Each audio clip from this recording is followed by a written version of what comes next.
parecer espectaculares. Hay un caso que generó una gran contradicción y se lo voy a decir cuál fue.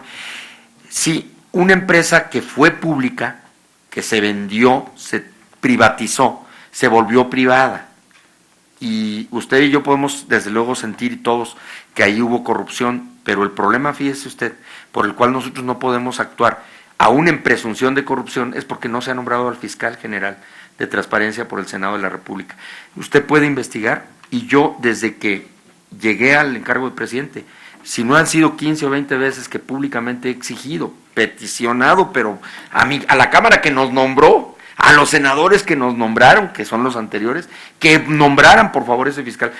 Si a una institución nos ha costado carísimo que no haya ese fiscal, es a nosotros, fíjese, porque precisamente por esa intención o esa idea que hay de que nosotros tenemos que resolver la corrupción, lo cual no es así, se creó por eso un sistema en el cual somos parte con el Auditor Superior de la Federación, con la Secretaría de la Función Pública, con la Presidenta del Consejo de Participación Ciudadana y con el Consejo de la Judicatura Federal y con el Tribunal de Justicia Administrativa. Bueno, somos un voto más entre ellos, sin embargo, fíjese, lamentablemente a nosotros nos ha costado mucho.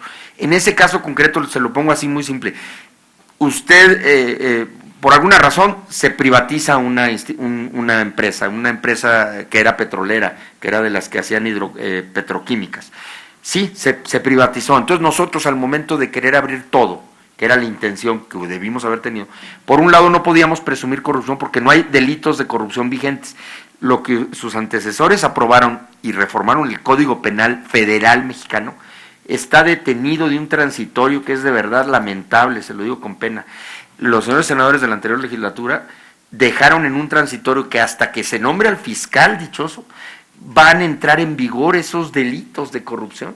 Entonces, legalmente no hay delitos de corrupción, hay corrupción mediáticamente y real, por supuesto que hay enorme corrupción, pero hay delitos que se llaman peculado, que se llaman de otro tipo, pero no son delitos de corrupción. Y precisamente, fíjese, lo que ahorita la Corte está por resolver las acciones de inconstitucionalidad que la CNDH y nosotros interpusimos contra la Ley de Seguridad Interior, que era perdón que lo diga, una obsesión del Poder Ejecutivo actual que está terminando. Perdón que lo diga, obsesión, digo, como un motivo pues especial para ellos, y nosotros no tuvimos temor en el INAI de interponer los 7, la acción de inconstitucionalidad ante la Corte. Y fíjese usted, le pongo el ejemplo del otro, por un término que es palabra, la Constitución no reconoce el término de seguridad interior en la potestad del Poder Legislativo, reconoce seguridad nacional y seguridad pública, y el concepto de seguridad interior como término es lo que la Corte puede hacer que tumbe esa ley.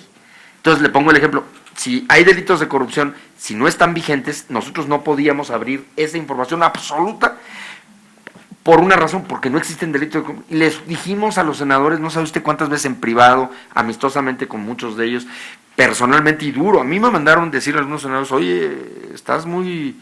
y de todos partidos, estás muy duro con el Senado diciendo que, le digo, oye, pues es que entiéndanos, o sea, para que funcionen las instituciones necesitamos que funcionen las legalidades completas, porque nos ponen en una situación muy difícil y estamos soportando, y usted lo dice con toda razón, diputada, hay una interpretación muy injusta con nosotros, porque le digo, oiga, pues júzguenos por lo que pudimos hacer, pero no por lo que no podemos hacer legalmente. Y hay otra cosa, diputada, yo le comentaba que el Sistema Nacional de Transparencia, que precisamente aquí está el coordinador general, las cuestiones de información del Estado de Querétaro no son del INAI, lo que pasa es que la gente dice que los INAIs locales también, y no es así, o sea, es decir, toda la información pública que el gobierno de Querétaro haya denegado, en principio la resuelve el órgano garante de Querétaro, pero fíjese usted, existe algo que no se ha usado, por eso necesitamos que los diputados refuercen esto.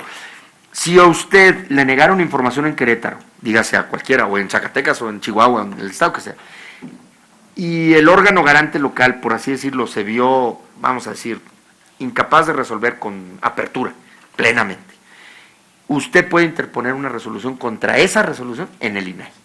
Y sabe usted, se ha usado mínimo. ¿Qué quisiéramos nosotros?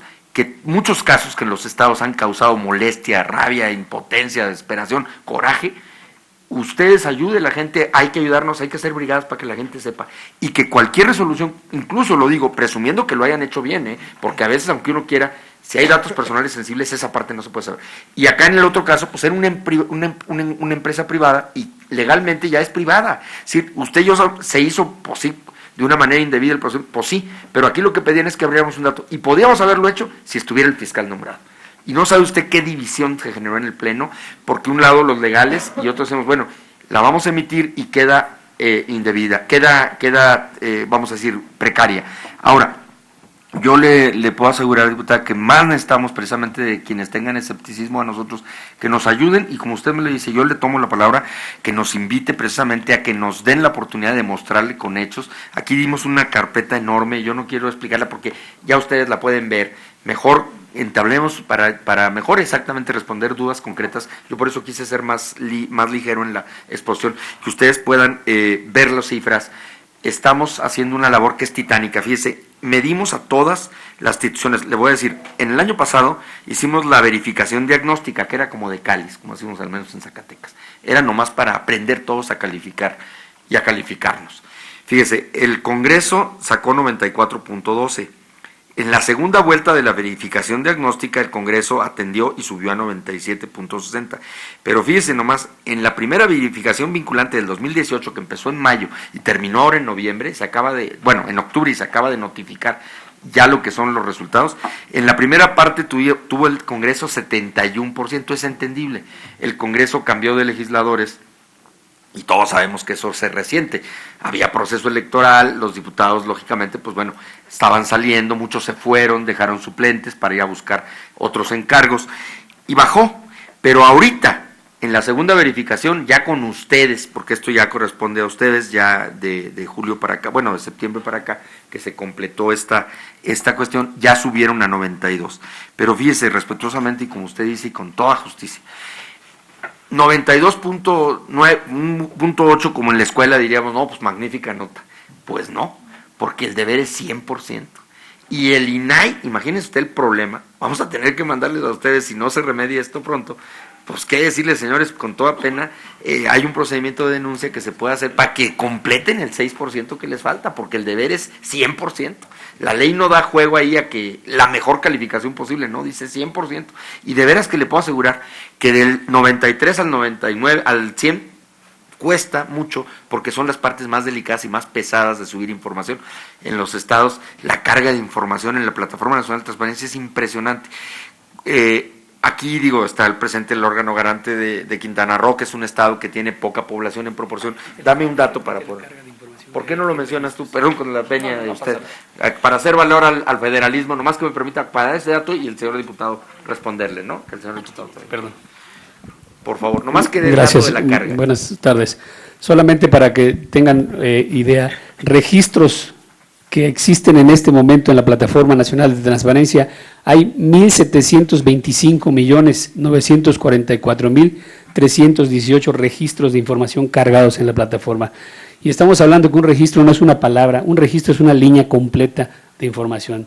Tenemos muchísima cantidad de información cargada en la plataforma que cualquier ciudadano puede entrar a revisar en el momento que quiera, sin necesidad de hacer una solicitud de información. O sea, esta es la otra medida, perdón, pero el señor diputado, creo que con todo respeto, para mejor escuchar, ¿no? Y volver a contestar. Tiene el uso de la palabra el diputado Rubén Cayetano García, por favor.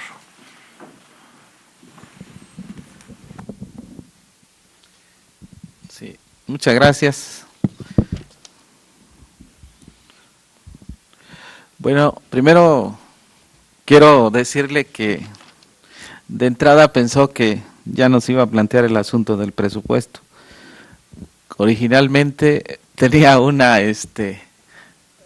descripción, una intervención dogmática, esto lo digo sin romper reglas de cortesía de lo que es una invitación, ni atropellar la gran amistad que tiene con el compañero Oscar. Pero ya que hizo la pregunta la compañera, vi que se prendió y qué bueno, porque ya está usted ahora sí ya dando datos importantes de transparencia. Y creo que si mantenemos este ritmo va a estar muy bien esto, porque mire que darnos cuenta de algunas cosas nos ayuda para hacer un mejor trabajo.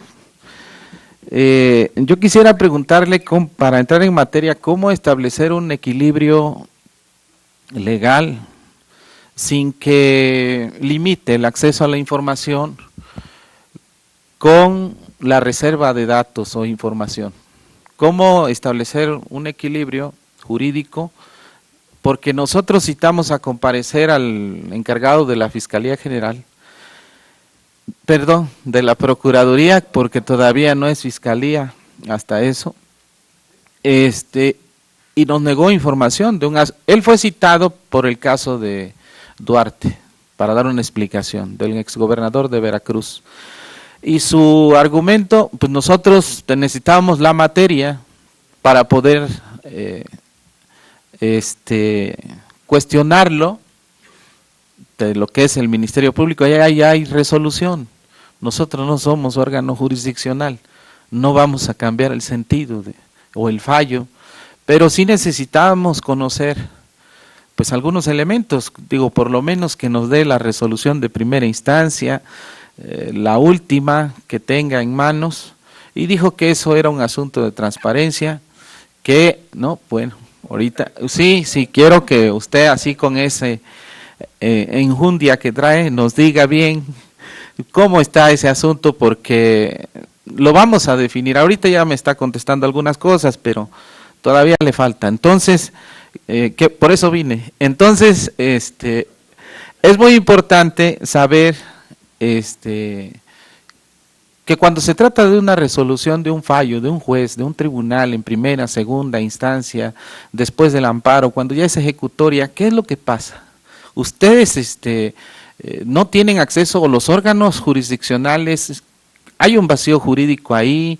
¿Qué es lo que pasa? Porque entonces nosotros como formo parte también de la Comisión de Justicia, ¿cómo voy a poder evaluar a un órgano jurisdiccional, a un juez, a un magistrado? Porque en esos poderes, lo digo así, en los poderes judiciales, porque son estatales y hay uno federal, pues el único órgano que supuestamente los fiscaliza, pues en muchos casos, creo que en todos, el propio presidente del Tribunal Superior de Justicia es el que está presidiendo el Consejo de la Judicatura. Entonces hay un círculo ahí que uno es totalmente inaccesible, ¿no? Y entonces, ¿qué pasó ahí con ustedes? ¿Cuánto tiempo ha pasado? ¿Cuánto tiempo ha transcurrido? Y por eso a veces la percepción que usted mismo define de decir, pues somos inútiles, no servimos para nada o poco, aunque en lo personal yo le puedo decir, yo vengo del estado de Guerrero, alguna vez que hice una denuncia de oficio, el Instituto de Acceso a la Información allá de oficio inició un procedimiento que era la falta de publicación de una reforma para evitar que nosotros la pudiéramos impugnar. Hablo de Guerrero, o sea, ocultar el periódico oficial, ¿no? Donde venía la reforma para que a nosotros se nos pasara el plazo para impugnar una reforma. Entonces estamos hablando de cosas verdaderamente delicadas. Cuando usted habla de que hay un transitorio que establece que para que sea nombrado una persona entrarán en vigencia delitos, es verdaderamente inverosímil, inconcebible, ¿no? En este país, si eso ocurre, créame que yo soy abogado, pero sinceramente no lo sabía, esto de que no entrarán en vigencia delitos de corrupción hasta que no se nombre un fiscal. No, hombre, pues entonces, ¿de qué estamos hablando? No es algo verdaderamente absurdo. Y pues agradecerle también a la que lo acompaña por la invitación. Vamos a participar en ella. Si no estoy en caso de agenda, vamos a enviar un equipo de nosotros porque sí nos interesa este asunto. Muchas gracias. Al contrario, gracias a ti. Adelante. Si gusta, me da la oportunidad, mi diputado, con toda, de verdad, le agradezco, lo de la enjundia es en positivo. No, vengo con enorme respeto a la Casa del Pueblo a explicar. Mire, qué bueno que me dice, diputado, porque me da la oportunidad de explicar. Ese mismo funcionario que a usted le negó la información, nos la ha negado a nosotros. Y nosotros tenemos impotencia de actuación, porque aunque dicen que tenemos dientes, así se dice públicamente. Hoy, por ejemplo, le digo, emitimos una sanción que puede ser representativa. pero es el comienzo de las potestades estas de sanción. Pero el principal factor que yo les decía cuando se instaló esta comisión, y se lo decía con la venia de los diputados presentes, ustedes pueden ayudar cuando el INAI topa con pared a nosotros negarnos. Le voy a poner 2 ejemplos de negativa que son absurdos y que nos han costado muy caro en el discurso del señor presidente electo. Le cuento, el otro día decía el presidente electo que nosotros habíamos negado o no habíamos exigido al SAT que se entregara la lista de los contribuyentes a los que les ha condonado impuestos el fisco.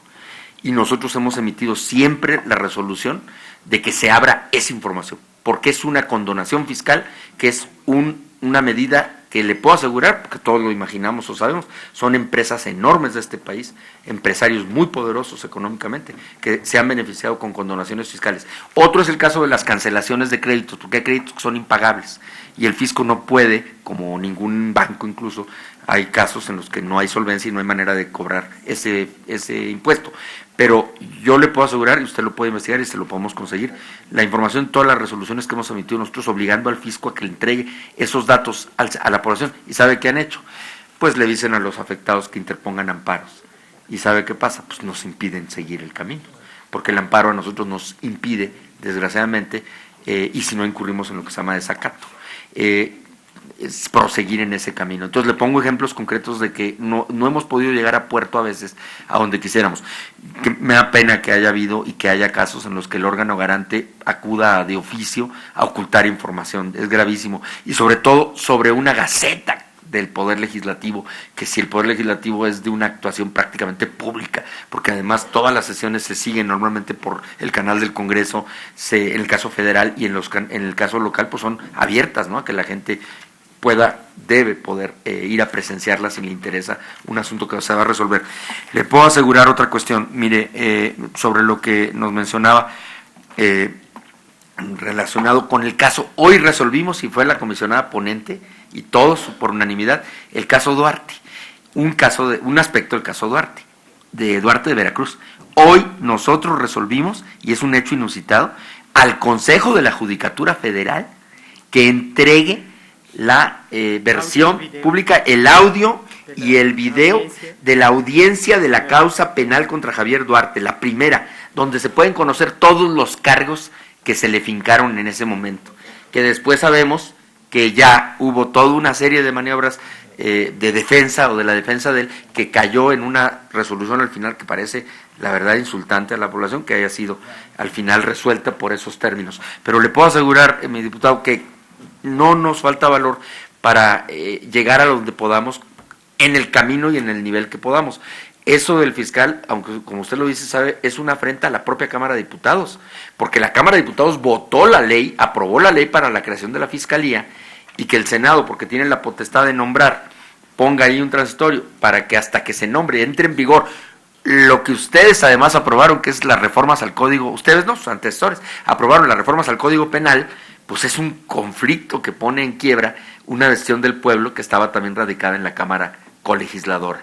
Entonces, yo reconozco que esas son cuestiones que nos han servido, nos han puesto diques, y que precisamente por eso, desgraciadamente, pues tenemos un desprestigio que ustedes mismos han palpado.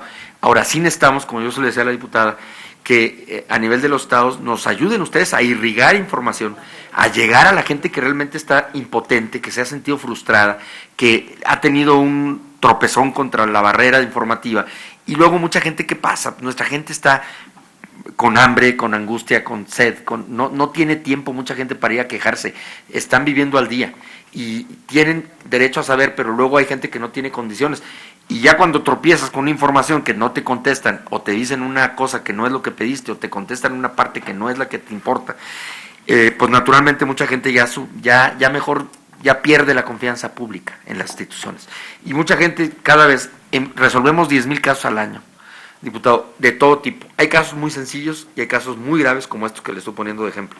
Hemos resuelto Ayotzinapa, San Fernando, Tanuato, en Michoacán. El otro caso que fue de los militares que hubo,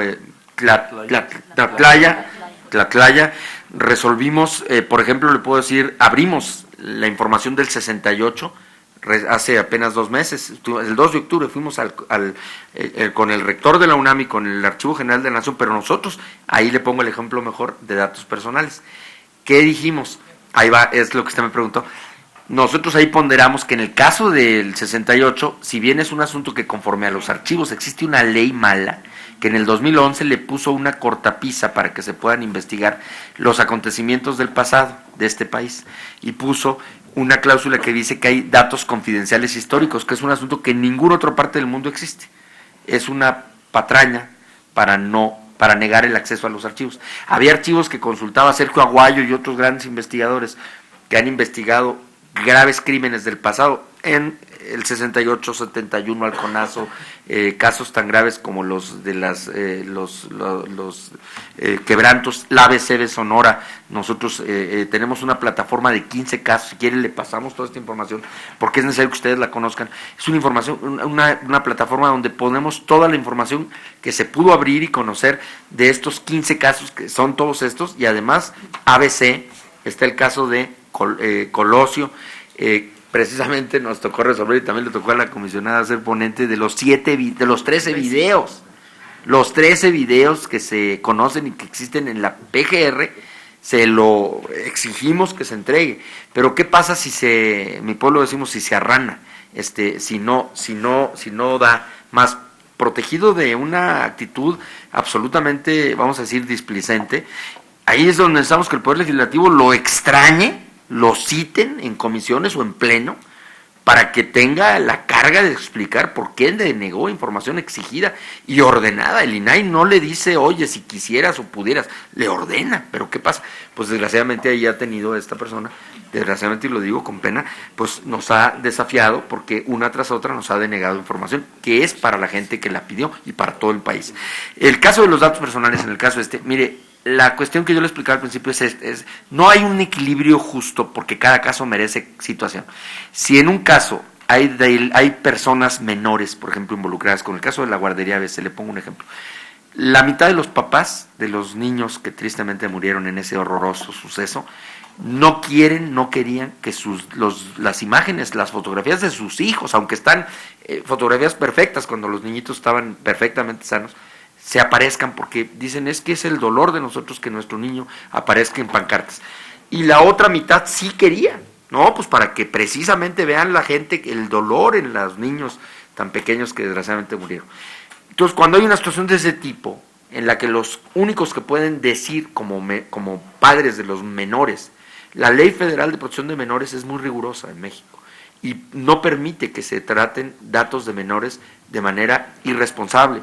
En México sí existe al menos previsión legal que permite o obliga a las autoridades. Entonces, cuando nosotros tenemos que decir de esta información se hace una versión pública y se testan los datos sensibles, por ejemplo, le voy a poner un ejemplo, si en el trasiego de una averiguación previa de estas hay una persona que, por ejemplo, tuvo que confesar o quiso confesar que padecía tal enfermedad o que tenía tal tipo de afición, vamos a decir, personal, de proyección de vida personal, ¿no? En todos los sentidos, la que fuera, esos son datos muy sensibles. Entonces, a la gente en general no nos debe importar eso, lo que nos debe importar es cómo actuó la autoridad, cómo la autoridad investigó. En el caso de Odebrecht, ¿sabe qué nos contestó la PGR después de haber emitido el 2 de octubre la obligación de entregar esa información?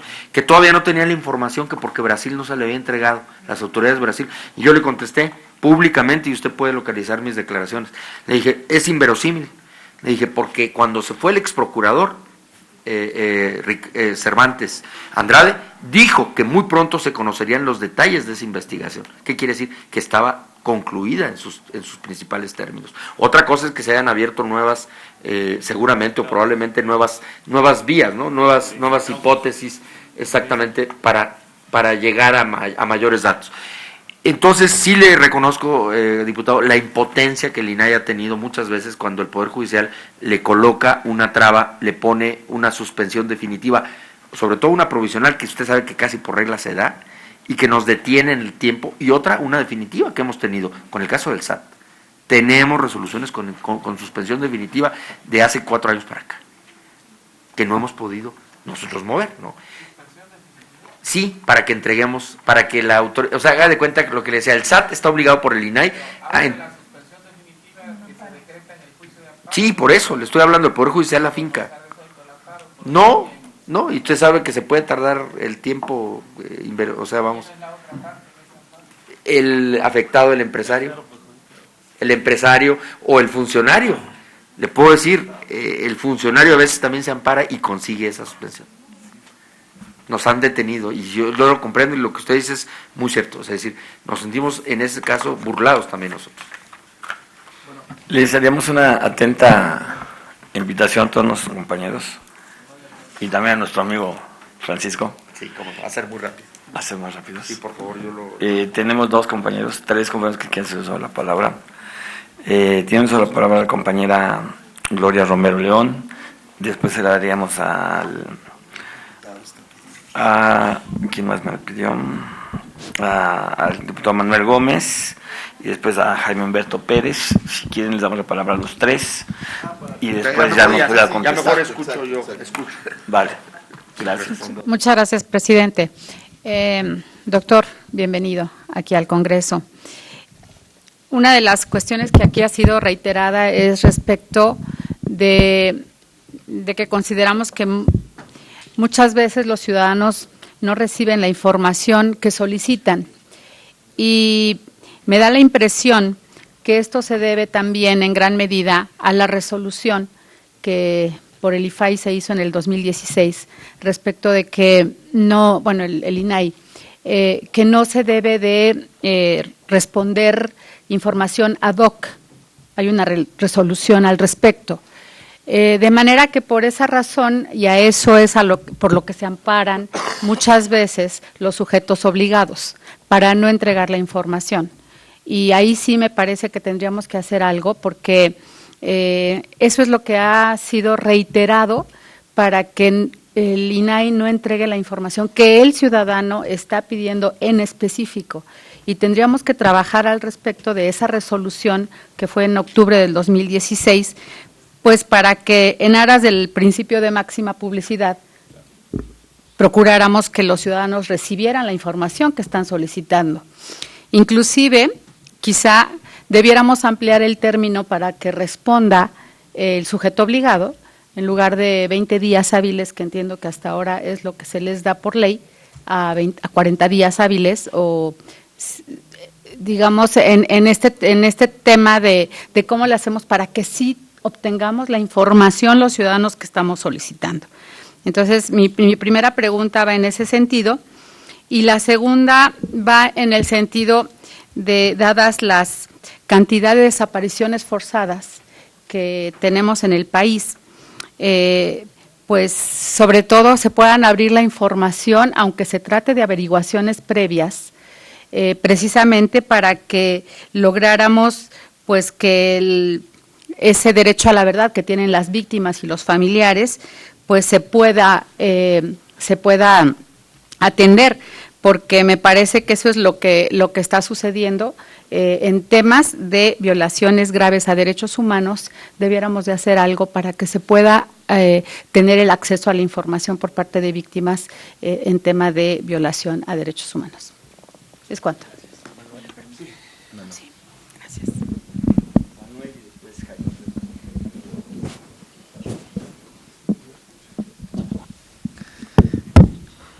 Doctor, pues igual como